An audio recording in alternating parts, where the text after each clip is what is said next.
Hello, Dr. McCullough. So this is going to be my presentation for essay number 3. Um, I have a PowerPoint in front of me that I'll attach with this video so that you can get the visuals afterwards. So first off, I decided to start researching into percussion. As you know, I'm actually a music ed major pursuing percussion at Fort Lewis right now. So I thought it was a super interesting topic and it's something I'm always yearning to learn more about. And I thought it was a great opportunity to look into the specific topic that I chose to pose my research question about. So I titled my paper Percussion Background or Foreground. I really wanted to make it apparent at first the two sides of the argument almost that I was making in this paper. Not that there were two arguments, but um, I really just wanted to show the juxtaposition between drummers just keeping a beat in the background and drummers being a larger part of music. Next in the slideshow, I have just my research question posed.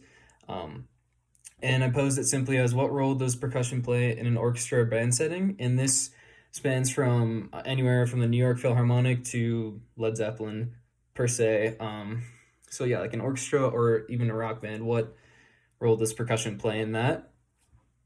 At first, my research question was more focused on the orchestral and concert band setting, but I figured to appeal to more a wider audience of people, I should pose my question in a different way that can include sorts of music that um, I don't want to put a broad label on people, but just modern day people in society would listen to, because I know not everyone's listening to uh, crazy concert band music and orchestral music. It's more about modern music, and I just wanted to appeal to a wider audience that way. Next, I have my introduction. So I organized the slideshow similar to how I actually organized my paper with the headings. So my introduction, again, I just posed my research question: how does percussion fit into either a full orchestra or rock band type setting? And I first started to define what a percussion instrument actually is. And so the definition I found online was musical instruments played by striking with the hand or with a handheld or pedal operated stick or beater, or by shaking, including drums, cymbals, xylophones, gongs, bells, and rattles. So uh, I wanted to specifically define what percussion was in order to let the reader know straight away what I was talking about.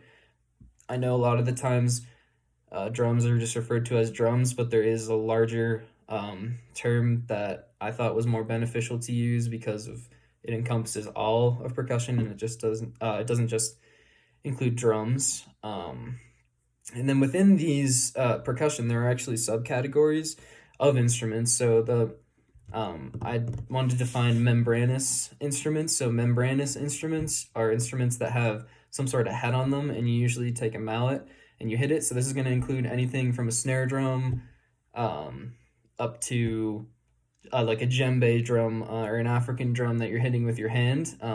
Membranous, hence the word membrane. The head of the drum is almost like a membrane for the drum. And then next, there's going to be more keyboard instruments. So this includes anywhere from a xylophone to a marimba to a vibraphone to a glockenspiel. These are pitched instruments, so they all have keys on them that are pitched in a certain way, and they're actually exactly the layout is exactly as if it were a piano. It's just metal keys, and you're hitting them with a mallet again.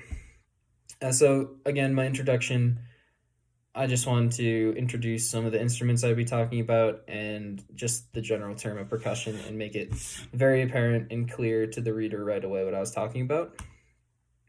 Next on the slide, I went into origins of percussion. This is all part of my textual research where we found online databases through the three, I think, library days that we had, which were super helpful. And I found this source by a man named John Beck. He wrote an article called Percussion Music, and it explains a lot about the origins of how percussion kind of started. And so the first known sightings of percussion were in watercolors found from centuries ago. So a lot of the drum history comes from like a large cultural aspect of the country, and this goes hand in hand with the next bullet point, which is going to be the Canadian connection to the Native American culture. A lot of these watercolors were of Native Americans, and they used specific instruments where they'd stretch hides of animals such as buffalo or bear over a drum, almost like a shell almost, then tightened it and made a little beater for it. This would be considered a membranous instrument. And it's important to understand the cultural side of the drum because it wasn't used as a flashy instrument that people were playing solos on. It was mainly used for a very functional purpose. So a lot of the times these watercolors depicted people playing the drums for others to dance to, whether it be a ritual or a celebration. I think it's important to understand that the origin of percussion was kind of almost as that beat maker or someone to keep the beat so that people could dance to and practice their culture. Next, I talk about vocal percussion as well. This is actually something I didn't realize until I was looking on the online databases, and it was actually a great source that I found from a man named Justin Glodick. He wrote an article called Vocal Percussion in Contemporary Music. So a quote I pulled from this was, "In creating vocal percussion, one uses a variety of different consonant sounds to mimic components of the drum set." So using vocal sounds and consonants to provide rhythmic support is a common theme found in a lot of vocal music. Whether it be something like a cappella where you actually have someone beatboxing, or you have someone acting as like a lower voice that is providing chords for a melody, which is still rhythmic support. And they use a lot of vocal sounds and consonants that do emulate the drum set. A lot of these sounds are sounds like sh or ch, or even like a poo or a boo to get a bass sound. Are they're all just common sounds, again, that help to emulate the drum set. And I thought this was a very, very interesting article because it showed that where there is a lack of percussion, there really truly might not be, because although you have people singing and there's no drums or these membranous or keyboard percussion instruments, there's still people using their voice to emulate the sound of a drum set to create that rhythm for people to go off of in the ensemble or just for themselves if they're playing in a solo.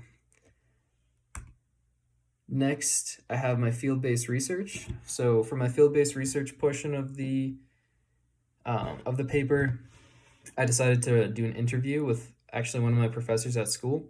So his name is Dr. John O'Neill. He's the professor of percussion studies at Fort Lewis College. I decided to choose him because, again, he's my percussion professor, and I get to spend a lot of time with him anyways, and I know he's qualified to talk about percussion because he has a couple or 3 degrees in music, and he's been around a long time. He's played in crazy symphonies, and he's just been around music for a while, so I knew he'd be a great source to go to. And also, I actually asked him very early on in writing this paper for some written sources anyways, and he provided me with 2 or 3, which were all terrific. Next, I have my field-based research questions. So some of these questions included, what role does a percussionist play within an orchestra or band? Are these musicians just relegated to timekeepers? And he actually had a common theme throughout all of his answers that I'm going to go back to at the end once I say all the questions. But it all talked about enhancing the music. So the next question I had was, when conducting, how much of a consideration is percussion to you? I asked him this question because I know he's always he conducts the jazz band at school, and he's been in settings where he's conducted concert bands. And I thought it was important to know from the the director's point of view what or the conductor's point of view what percussion really means to them. And he stressed the fact that for percussion or for something like an orchestra or a concert band, it's really just the icing on the cake for a lot of directors. Um, but it also has a lot of power, again, to enhance the music and change the color of it. And um, I talked to him again about some sources that stressed that percussionists start to learn how to play musically from a very early stage in their musical studies in order to try or in order to see that if when they get to these higher settings of an orchestra or concert band that they can fit into the piece more musically and play less as just a drummer who's in the back hitting snare drum or bass drum or crashing cymbals poorly. And he talked about that the fundamentals of drums are primarily yes on drums, or fundamentals of percussion are primarily yes on a drum. And he'd start his students there, but very quickly he'd want to switch them over to get them to start reading notes, to get them to start playing keyboard instruments and understanding that part of music too, because he does think it's important to again just have them play more musically and learn how to fit into different settings and adapt. And I think his overall, like I said, his overall theme was percussion is meant to enhance the overall color and sound of the music. It's not there to be the flashiest thing, and it has a very functional use of keeping time because of its nature of the loud, low sounds of the ensemble that it can encompass.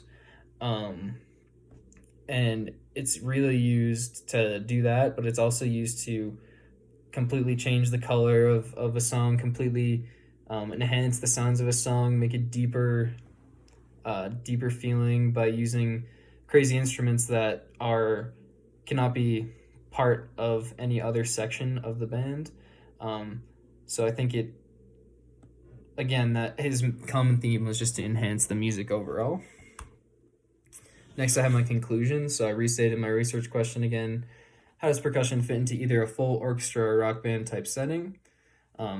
So as a whole, I think a lot of people do like to relegate percussionists to just timekeepers in the back, playing eighth notes on a hi-hat, um, just a simple rock beat. But I also think this isn't the truth.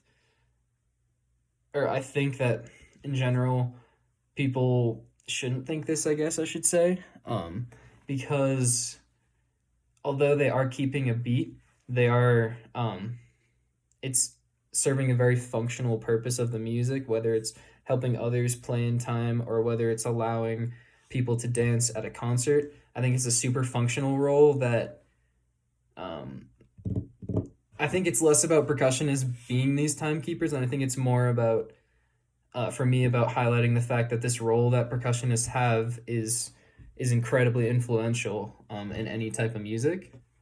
Again, I talked about the percussion as the icing on the cake, so it's used to completely change the sound of music. It's used to enhance it, and it's used to produce sounds that can't be found on can't be found on any other section of the band or orchestra.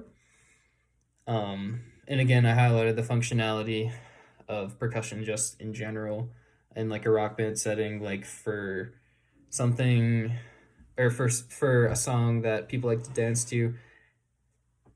Percussion is perfect for keeping a beat. Although it is just dancing, I think it's important for people to understand that this role of functionality or serves a really influential functionality within any type of ensemble.